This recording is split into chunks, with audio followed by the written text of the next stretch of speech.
Firstly, good morning. Thank you so much for inviting me. It's a great pleasure to be on this panel, not only because I'm the only male, but I've had the pleasure of working with Safina Finance, part of their program to expand, educate girls. Namita also mentioned the work that IFC and Yes Bank have done together.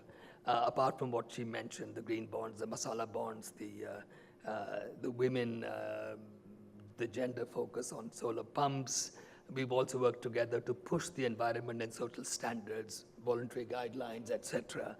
And of course, IFC and its clients very much involved with the stock exchange. My background, I represent, after retirement from IFC, the Global Impact Investors Network, which is the largest network of investors looking at impact investing, and I'll talk more about that.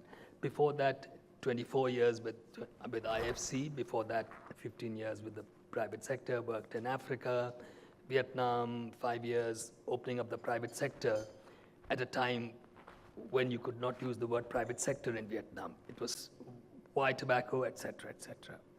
From there, we formulated our environment and social guidelines for ourselves, standards by which we would stand by. And after that, we started influencing others to follow these standards.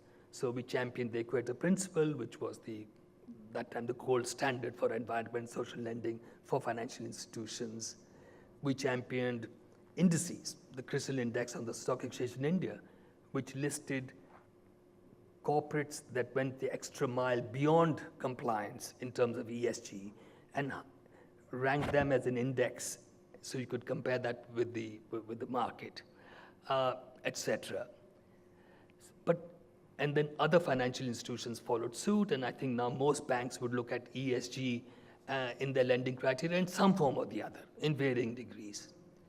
The next step in this continuum is from doing no harm, and that's what it was basically, and that's what it is now, or doing less harm through using ESG standards, to going the next step, which is to intentionally do good. And that intentionality to do good using finance is what we call impact investing. It's an impact investing is a movement that started about 10 years ago. And the idea being, firstly, intentionally define the development or environment problem one is trying to solve with one's investment, measure it objectively, number one, and number two, alongside this, get a financial return. So that is basically what is impact investing. Who are involved in impact investing? We have the development financial institutions. For example, DFID in India doesn't do grant lending anymore, it does returnable capital, their version of impact investing.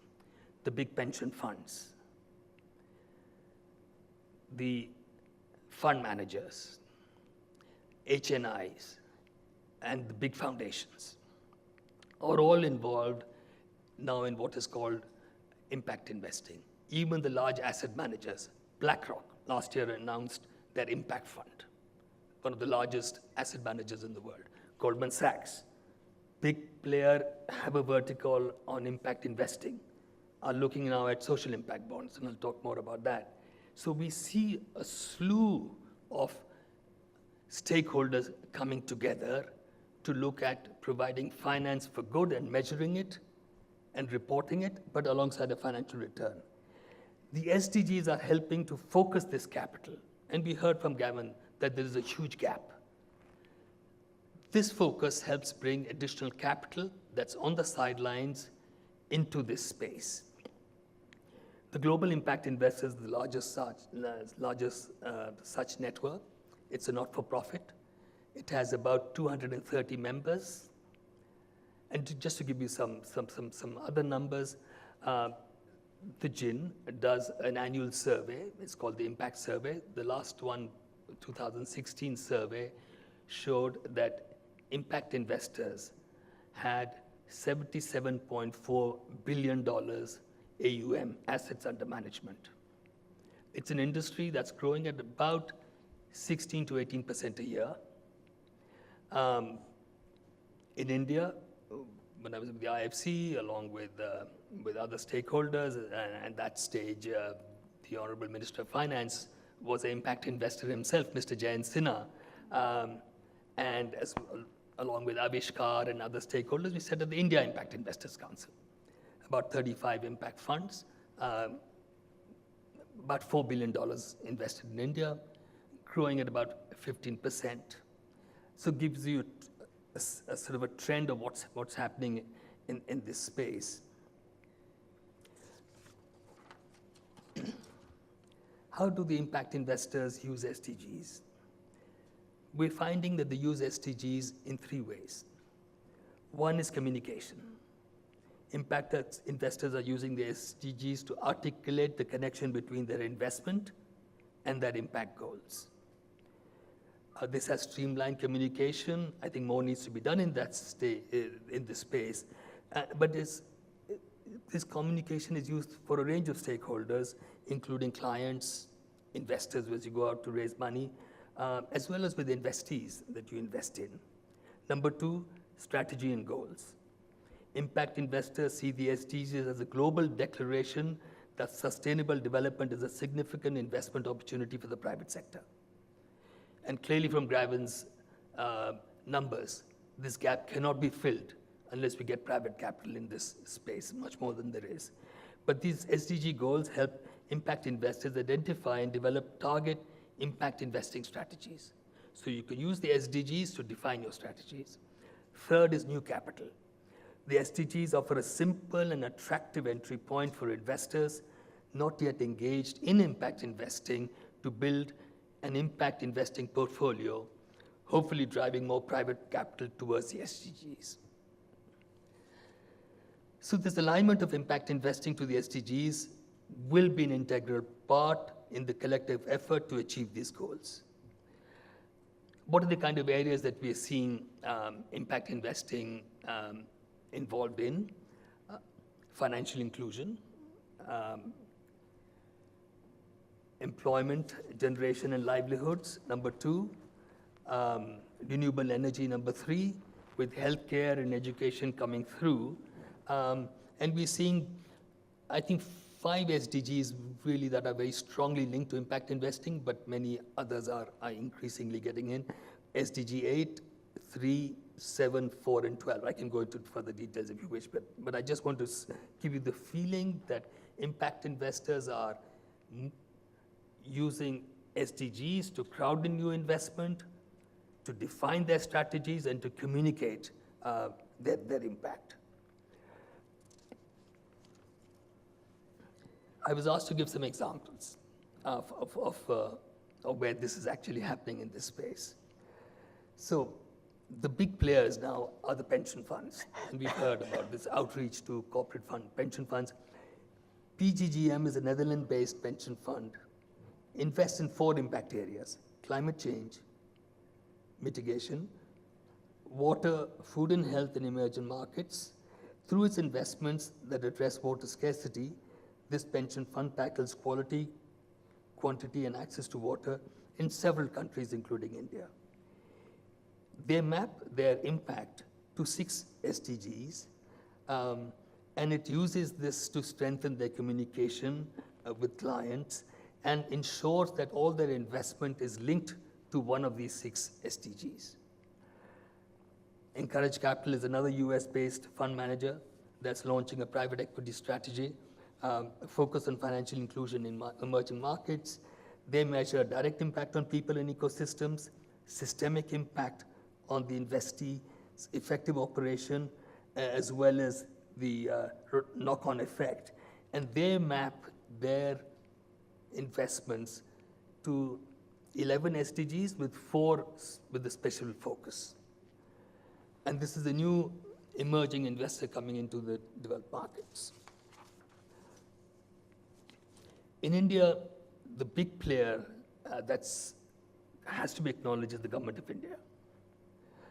The SEBI, the regulator, set up an alternative investment fund vehicle. So in addition to a PE or VC fund, you can register a fund as an alternative fund. And under category 1 of AIF, as it's called, you can register a fund as a social venture fund. And when you define the impact, what we're encouraging is define it along the SDGs. But certainly the regulations now allow for impact investing to come in as a separate asset class. In terms of financing, the government set up the India Aspiration Fund, which is a very large annual fund, and impact investors, as well as other investors, can draw 15% of their corpus from AIF. So this is to encourage domestic investment, domestic fund managers to set up impact funds or set up venture funds that address and meet the development challenges, and they will actually fund 50% of the corpus. Lastly, I was asked to talk about, and to bring it to a close, the key aspect to all this is measurement. What makes impact investment different from PE/VC investment is the measurement of its impact. What makes DIP work is measurement. And if one looks at social impact bonds, measurement is a trigger to finance. And if you cannot have objectively verifiable, legally verifiable measurement practices, you cannot have the ecosystem working. Safina gets paid after an independent valuer looks at the impact she's created, and that goes to the buyer of the impact, and she gets paid. We need standard indicators. We need an ecosystem of evaluators that can do this objectively. And excuse me.